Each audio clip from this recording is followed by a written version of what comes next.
preamble that is given in the Constitution of India, that is on the objective resolution. मैंने बताया था it is on the principles of objective resolution. Discuss about what we have learned about this preamble in the previous class. ठीक है, मैं उसको quick revision करती हूँ बहुत जल्दी. ठीक है, so चलिए. फर्स्ट ऑफ ऑल मैंने आपको कुछ वर्ड्स बताए थे, जैसे India is a country, what is actually preamble, suggest whatever. ठीक है, सो मैं शॉर्ट नोट में ही करवाती हूँ. First of all preamble is nothing, it is introduction to the Indian Constitution. First of the most important thing is it is an introduction to the Indian Constitution. ठीक है, फिर उसके अंदर हमने बताया था कि इंडिया को ये कॉन्स्टिट्यूशन या प्रीएम्बल कैसे डिफाइन करता है. We the people of India having solemnly resolved to constitute India into, कुछ वर्ड्स बताए हुए हैं जैसे sovereign, socialist, secular, democratic and republic, and to secure all its citizens justice. हाँ जी बेटा, अब मुझे बताइए what do you mean by sovereign? But मैं क्या बताया था sovereign स्टेट के बारे में? बेटा अच्छी बात है कि आप अभी अकेले हो और बच्चे भी आ जाएंगे, ज्वाइन कर लेंगे थोड़ा, बट अब अकेले हो तब टेस्ट मैं आपकी वो नहीं कर रही हूँ कि आपसे बोलो, मैं सिर्फ पूछ रही हूँ. ठीक है, आपके लिए ही फायदा कर, नहीं आता तो क्लियर बोलो मैम मैं पढ़ नहीं पाया. ठीक है, ऐसे भी बोल सकते हो. हाँ जी बेटा. ओके मैम, सोविजेरियन का मतलब इंडिया भी ज्यादा डिपेंड नहीं है दूसरों के ऊपर. India is independent country. ठीक है, और इंडिया अपने डिसीजन मेकिंग वगैरह के लिए किसी भी कंट्री या किसी भी आउटसाइड ऑर्गेनाइजेशन पर डिपेंडेंट नहीं है. Very good, very nice. ठीक है, सोशलिस्ट बता दिया था मैंने कि all the resources of India are fully covered और equally have the equal rights of all citizen. फिर आया है सेकुलर. सेकुलर मतलब कोई भी पर्टिकुलर रिलीजन को हमारी कंट्री के अंदर इंपॉर्टेंस नहीं दी जाती. ठीक है, all the religions are equal, मतलब हर रिलीजन की रिस्पेक्ट है, वो भी इक्वल रिस्पेक्ट है, but no particular religion get the particular status और official status in our country. ठीक है, फिर मैंने आपको बताया डेमोक्रेटिक. डेमोक्रेटिक आपको बताया द पीपल रिप्रेजेंटेटिव्स, मतलब जो हमारे रिप्रेजेंटेटिव्स हैं, जो भी आपके लॉ बनाते हैं, ध्यान से सुनिएगा, जो भी हमारे लॉ बनाते हैं. देखो ध्यान से सुनो, एक बात इसको समझने के लिए दोबारा मैं एक और बात बताती हूँ. आपने शायद फीचर्स ऑफ इंडियन कॉन्स्टिट्यूशन वाली क्लास नहीं लगाई है, आप लेट आए हो. ठीक है, बट स्टिल समझिए कि if I am talking about the features of Indian constitution, ठीक है, तो उसमें एक चीज बताई थी मैंने कि इंडियन गवर्नमेंट हैज 3 पिलर्स. ठीक है, इंडिया जो है, इंडिया की गवर्नमेंट कैसे वर्क करती है वो 3 पिलर्स पर डिपेंड करता है. आपको भी लगता होगा ना कि गवर्नमेंट कैसे काम करती है हमारी कंट्री में. गुड इवनिंग बेटा. गगन आप बहुत लेट आए हो बेटा, टाइम पर आया करो, वीडियो ऑन रखो. ठीक है, तो इंडिया किस मतलब जो इंडियन गवर्नमेंट है वो कैसे काम करती होगी. ठीक है, तो उसके पीछे ना समझिए क्या होता है कि अब आपको भी पता है, जैसे आपका स्कूल है, फॉर एग्जांपल मैं आपको स्कूल का एग्जांपल देती हूँ. स्कूल में आपको पता है कि तो फर्स्ट ऑफ जो सबसे हेड होता है, ठीक है, जिसे हम प्रिंसिपल कहते हैं. ठीक है, प्रिंसिपल क्या करता है बेटा, ऑर्डर पास करता है, रूल्स एंड रेगुलेशन प्रिंसिपल के थ्रू ही बनते हैं. उनको फॉलो कौन करवाता है बेटा, टीचर्स करवाते हैं ना, टीचर्स करवाते हैं सबको. ठीक है, और अगर टीचर्स, अगर वो बच्चा कुछ करता नहीं है, ठीक है, अगर बच्चा किसी रूल या पर्टिकुलर रूल या रेगुलेशन को फॉलो नहीं कर रहा, तो क्या करते हैं स्कूल वाले, ऑब्वियसली सी बात है, किसके पास जाते हैं, पेरेंट्स को उनकी कंप्लेन करते हैं. ठीक है, अल्टीमेटली पेरेंट्स को कंप्लीट करते हैं. ठीक है, ऐसे सिस्टम चलता है स्कूल का. ठीक है, कि आपका जो एक रूल बनता है, ठीक है, उस रूल को ही हम लोग फॉलो करते हैं. सिलेबस है, व्हाटएवर जो भी है, वो सारी चीजें फॉलो करवाई जाती हैं. ठीक है, तो उसी तरीके से इंडियन गवर्नमेंट कैसे काम करती है, क्या करती है इंडियन गवर्नमेंट, ये बहुत इंपॉर्टेंट है. ठीक है, उसके लिए समझिए कि इंडियन गवर्नमेंट के ना 3 पिलर्स हैं, very very important for you.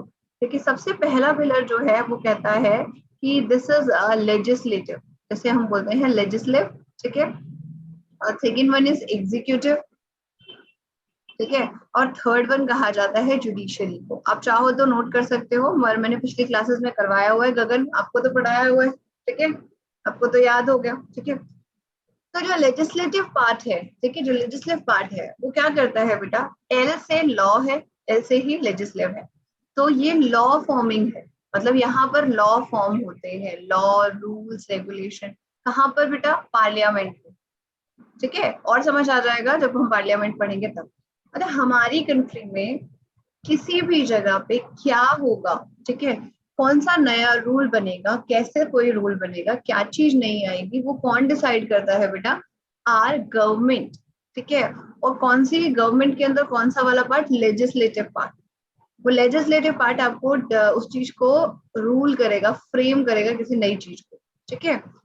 तो उसके बाद उसी रूल को, रेगुलेशन को कैसे प्रोसेस करना है, कैसे फॉलो करवाना है, फॉलो कैसे होगा, कैसे कौन कौन फॉलो करेगा, किस तरीके से फॉलो करेगा, ये पार्ट कौन है बेटा? एग्जीक्यूटिव का पार्ट। ठीक है।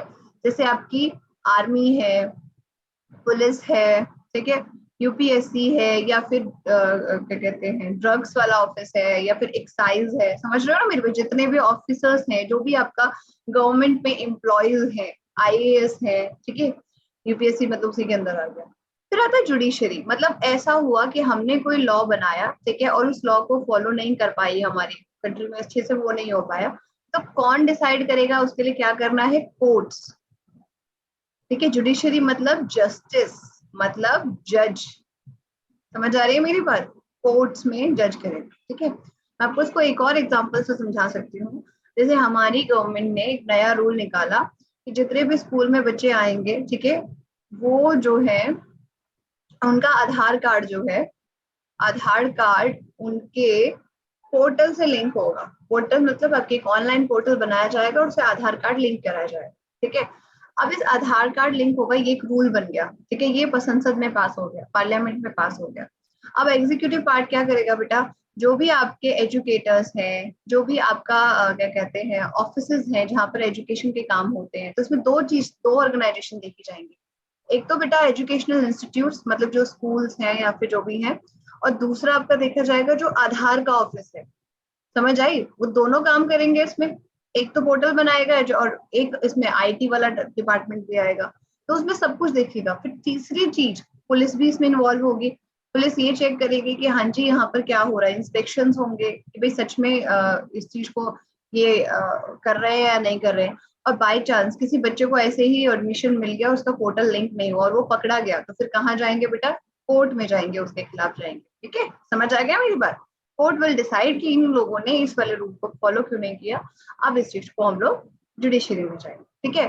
तो ये वाली चीज मैं आपको क्यों समझा रही हूँ यहाँ पर, कि हमारे पास जो वर्ड मैंने आपको बताया कि डेमोक्रेसी और रिपब्लिक, ये मैंने बता दिया था। ठीक है। तो मतलब रिपब्लिक मतलब हेड ऑफ द कंट्री होना चाहिए, और डेमोक्रेसी समझ आ गया बेटा कि हमारी गवर्नमेंट कैसे काम करती है। ठीक है। और डेमोक्रेसी में जो रिप्रेजेंटेटिव थे, जो लॉ बना रहे हैं, समझ रहे हो मेरी बात, जो लेजिस्लेटिव पार्ट में है, उनको कौन चूज करता है बेटा? We the people of India. हम लोग इलेक्शंस, होता है ना, इलेक्शन कमीशन ऑफ इंडिया है, उसके थ्रू हम लोग, इलेक्शंस के थ्रू हम लोग वोट देते हैं, and then we are able to choose our representatives, and वो रिप्रेजेंटेटिव्स ही आगे जाकर हमारी प्रॉब्लम्स को सॉल्व करते हैं। तो डेमोक्रेसी मतलब कि हम अपने लॉ फॉर्मिंग बॉडी के रिप्रेजेंटेटिव्स को खुद चुन रहे हैं। ठीक है। तो गवर्नमेंट क्या है बेटा? We the people, by the people, for the people. We मतलब by the people, for the people. This is your democracy. समझ आ गया मेरी बात? जो लॉ बना रहे थे, उस लॉ बनाने वाली डिपार्टमेंट को हम लोग चूज करते हैं। ठीक है, पीपल। देखने के लिए और लेटेस्ट एग्जाम अपडेट्स जानने के लिए डाउनलोड करें कैरियर डिफेंस स्कूल का एंड्रॉयड ऐप।